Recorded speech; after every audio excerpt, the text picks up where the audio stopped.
చూస్ country delight, live better. ఇప్పుడే country delight app ని download చేసుకోండి. అలాగే బజరంగి భాయిజాన్స్ బజరంగి భాయిజాన్లో ద ఐడియా ఫార్మేషన్ కాంట్రిబ్యూషన్ ఉందండి.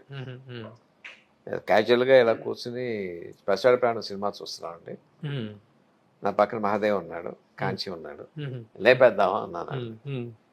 అంటే ఇమీడియట్గా కాంచి అన్నాడండి, అలాగైతే డేంజర్ రౌడీలు పెట్టొద్దండి, క్రియేట్ డేంజర్ ఫ్రమ్ పాకిస్తాన్ అన్నాడు. Creative danger from Pakistan, danger అక్కడి నుంచి రావాలి, ఎలాగొస్తే ఏం చెప్పలేదండి. అంటే ఇమ్మీడియట్గా మహాదేవ్ అన్నాడు, అయితే వాడిని ఆంజనేయ భక్తులు చేయనండి, జై శ్రీరామ్ అంటూ ఉంటాడు. అలా అలా అలా నచ్చిందండి. పాయింట్ ఇమ్మీడియట్గా మనసులో థాట్ ఒకటి వచ్చేస్తుంది.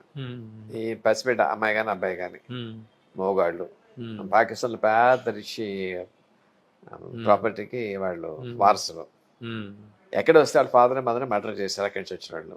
పిల్లకి తప్పడిపోయింది. She can't say anything, she can only identifier killers. Hero దొరికింది.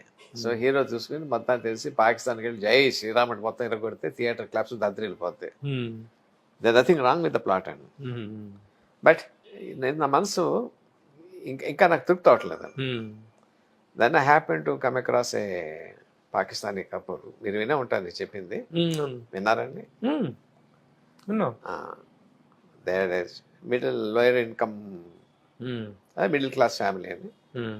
There only child about 1 year old daughter, she has a hole in the heart. అక్కడ ఆపరేట్ చేయించుకోవాలంటే 10 నుంచి 15 లక్షలు ఖర్చు అవుతుంది, విచ్ దే కుడ్ అఫోర్డ్. ఏం చేయాలనుకుంటుండగా then came across a news, Madras అపోలోలో 2 to 3 lakhs ఆపరేషన్ అవుతుంది. And the enquiry this confirm, yes 2 to 3 lakhs మేము చేసేస్తాము. So somehow they were able to raise the money. ఇక్కడ చెన్నై వచ్చారు, 1 lakh అడ్వాన్స్ కట్టారండి. ఆపరేషన్ సక్సెస్ఫుల్గా అయిపోయింది. They're about settle the bill. అప్పుడు casual అడిగి ఎక్కడి నుంచి వచ్చారంటే పాకిస్తాన్ నుంచి. పాకిస్తాన్ నుంచి ఇక్కడ దొరుకుతూ వచ్చారంటే అక్కడ 15 లక్షలు అవుతుందండి. అంత డబ్బు లేదు. సో అది చెల్లించిపోయి డబ్బు పుచ్చుకోవాలి సరి కదా, ఇచ్చిన లక్ష కూడా వెనక్కి ఇచ్చారండి. They were move to TS. అక్కడ చెన్నై దూరదర్శన్లోకి వెళ్ళి వాళ్ళ గురించి చెప్పారనమాట. చెప్పారు. అవునవును, దట్ ఈస్ ఇన్కార్పొరేటెడ్. అది. సో 2 దేశాల మధ్యన సయోజ్ పెంచే కథ చేద్దాం. గొడవ పసివాడు ప్రాణం చూస్తుండగా జనరేట్ అయినట్టు ఒక చిన్న థాట్, దీన్ని లేపేద్దాం అనుకున్న థాట్లో నుంచి సార్ లేపేద్దాం అనేటువంటి టాపిక్ ఎలాగో వచ్చింది కాబట్టి మీ మీద కొన్ని లేపేసిన అభియోగాలు ఉన్నాయి. చెప్పండి. మీ మీద, రాజమౌళి గారి మీద చెప్పండి, సంతోషిస్తాను. చాలా సినిమాల్లో చాలా సీన్స్ యాజిటీస్ గా ఎత్తేసేసి కొట్టేశారు. కాపీ క్యాట్స్ అనేటువంటి అంటే ఉంది మీ మీద. స్పెసిఫిక్ గా అడిగితే స్పెసిఫిక్ మాత్రం చెప్పగలండి. స్పెసిఫిక్ గా అడగండి. స్పెసిఫిక్ గా అంటే చాలా ఉన్నాయా? ఒకటే చాలా ఒకటన్నా అడగాలి కదా. ఇప్పుడు పోనీ విక్రమార్కుడు సినిమాలో ఆ పర్టికులర్ సీన్, విజయశాంతి ఈ వాళ్ళు అబ్బాయిని వాడు విలన్ కొడుకు పైనుంచి పడి చచ్చిపోతాడు, ఈ పోలీస్ ఆఫీసర్ ని అవమానించడం, వాళ్ళ బట్టలు ఎప్పదీయించేసి ఇచ్చేయటం, ఆ సీన్ యాస్టీస్ గా విజయశాంతి కాదండి. పోనీ విజయశాంతి సినిమా ఆ కథ నేనే రాశానండి. ఓహో, ఆ కథ నేనే రాశాను. కథ మీదేనా? రీయూజ్డ్. సినిమా ఆడలేదు కాబట్టి ప్రొడ్యూసర్ చెప్పి ఆ స్మెల్ పెట్టుకుంటున్నా చెప్పి ఇందులో వాడారు. ఓహో, so you have the rights. కథ నాదండి. ఇంకా చాలా అంటే మళ్ళీ అనొద్దండి. నన్ను ఒక పని చేస్తా, ఈసారి ఎప్పుడైనా వచ్చినప్పుడు మొత్తం లిస్ట్ తీసుకుని వస్తా. ఇంకొకటి అడగండి, చాలా అంతే కనీసం 2 చెప్పాలి కదా.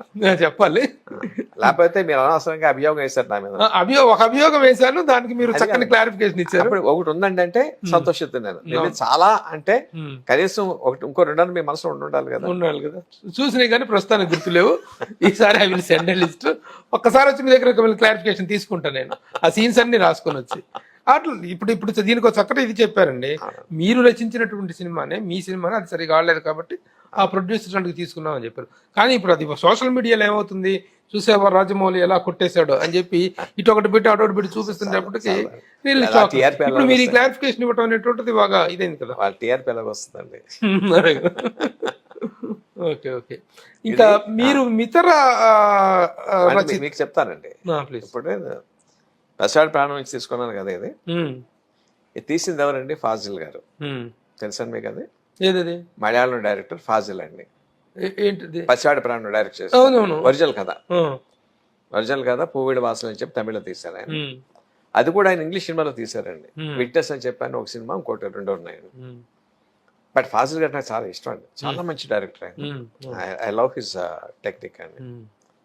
నేను ఒకసారి కేరళ వెళ్ళినప్పుడు I paid A courtesy call to him, వాడు చూడాలని చెప్పాను. చాలా మంచి ఆయన అండి, ప్రెస్టీజియస్ గారు.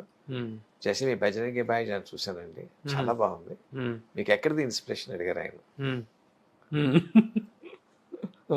మీ సినిమా అని అన్నాను నేను, షాక్ అయ్యారు ఆయన. ఆ సినిమా ఏ సినిమా చెప్పి, ఇదండి ఇలా ఇలా ఇలాగ వచ్చిందని చెప్పాను. సో కాపీకి ఇన్స్పిరేషన్కి తేడా అదండి. ఏ విధంగానూ ఆయన మళ్ళీ ఆయన సినిమా ఇంకో రకం ఏది దెబ్బ కాదండి ఇది. ఒక క్యారెక్టర్ రకరకాలుగా అంటే ఒక అందులో సోల్ ఏంటండి, ఒక మోగ ప్రాణి, తన కష్టం తను చెప్పుకోలేదు. అలానే మోగ ప్రాణి హీరో కానీ ఆ కష్టం అలా తీర్చాడు, అంతేగా దాంట్లో ఉందండి. గతంలో మీ సినిమాలు చూసుకున్నట్లయితే అదర్ డైరెక్టర్స్కి చాలా గొప్ప కథలు ఇచ్చినట్టు, ఒక సమరసింహారెడ్డి కానీ, ఒక గరాణా బుల్లుడు కానీ, ఇలాంటి విజయేంద్ర వర్మ కానీ, ఇలాంటి ఎన్నో కమర్షియల్ బ్లాక్ బస్టర్స్ ఇచ్చినటువంటి రచయితలు. కానీ మీరు దర్శకులుగా అనేటప్పటికి ఎందుకు మీలో రచయిత దర్శకుడు అనేటువంటి కాన్ఫ్లిక్ట్ అనేటువంటి దాంట్లో దర్శకుడు ఎందుకు ఓడిపోతున్నాడు? నేను 3 సినిమాలు తీశానండి. ఫస్ట్ స్టూడెంట్ శ్రీకృష్ణ 2006 అండి. దాంట్లో కమర్షియల్ హీరో పాడాలండి. అప్పుడు రవితేజ ఆయన చేస్తానన్నారు, ఏదండి శ్రీకాంత్ రోల్ అండి, నేను చేస్తాన్నారండి. బట్ నాయుడు గారికి అంటే వారి ఇంకో ఉద్దేశం కాదండి, ఉదయ్ హేళ్తో చేసేద్దాం అన్నారు ఆయన. ఇప్పుడు ఇదే సినిమా ఉందండి, మన RRR పెద్ద హిట్ అయింది కదండి. ఇంకో 2 పేర్లు అనవసరం, ఇంకో చిన్న ఒక 5 లక్షలు 50 లక్షలు 2 కోట్ల రూపాయలకి ఇతర హీరోతో చేసాం అనుకోండి, ఈ సక్సెస్ వస్తుందా? ఆ కథకి ఏడిపించదగ్గ ఇమేజ్ ఒకటి ఉండాలండి.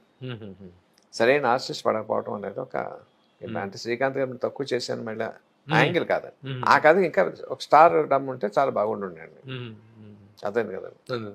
అలా శ్రీవల్లి సినిమాని సాయి గారి కథ చెప్పగానే ప్రసాద్ గారు, మీరు దీన్ని మీరు తమన్నా పెట్టి చేసినాక ఇవ్వండి, నేను 12 కోట్లు కొంటా అన్నారండి ఆయన. బట్ ఫర్ సమ్ రీజన్ అది జరగలేదు. As for Rajendra is concern, I'm proud of that movie. ఎంత కాలేదు నాకు తెలియదండి, నేను మటుకు నేను డైరెక్టర్గా బాగా తీసాను, నాకు మంచి పేరు ఫీలింగ్ ఉంది దాని మీద. మళ్ళీ దర్శకుడుగా మీ నుంచి చేస్తానండి, this year I will take success అనేటువంటిది ఇవ్వాల్సిన ఇది మాత్రం ఉంది.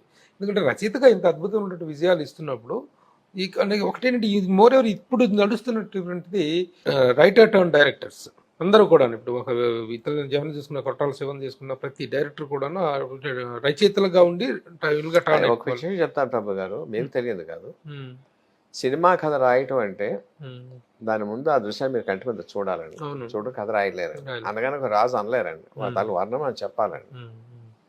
So writer the first person who is seeing the movie తన మనోఫలకం మీద చూసినట్టు. సో నెక్స్ట్ స్టెప్ ఏంటంటే దాన్ని ఎట్లాగా స్క్రీన్ మీద తీసుకెళ్లాలి. సుమన్ టీవీలో మీ పర్సనల్ అండ్ బిజినెస్ ప్రమోషన్స్ కోసం కింది నెంబర్కి కాంటాక్ట్ చేయండి.